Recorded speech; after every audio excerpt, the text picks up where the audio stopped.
Pod se sjaji kao nikad prije, a sve bez kemikalija. Zvuči nemoguće. U ovom kratkom videu pokazati ćemo vam kako napraviti prirodno sredstvo za čišćenje podova od samo 3 sastojka. I ne samo da će očistiti pod, već će i vaš dom zračiti fantastičnim mirisom. Svi sastojci su vrlo povoljni i lako dostupni, pa krenimo redom.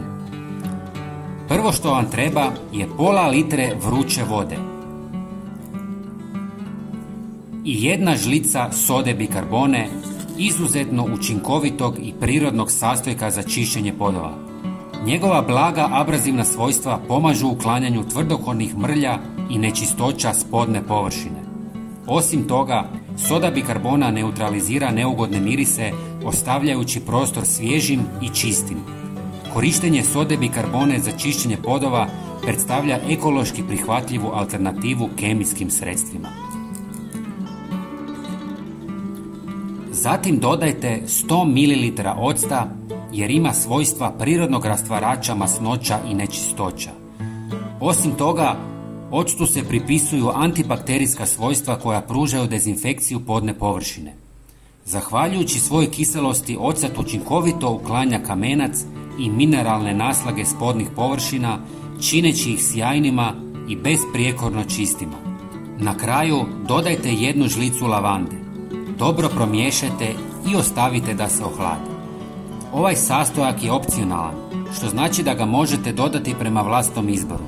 Korištenje lavande za pranje podova donosi niz prednosti.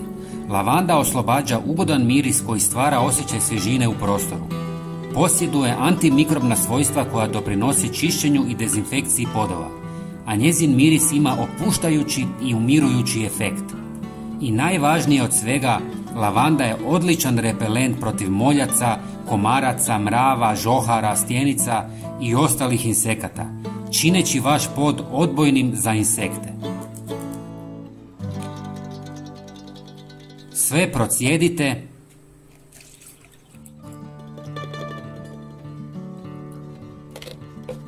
i pomiješajte sa 5 litara vode i spremno je za pranje podova. Napravili ste vrhunsko i prirodno sredstvo za čišćenje. Osim podova možete ga koristiti i za pranje kupaonice te svih drugih sličnih površina.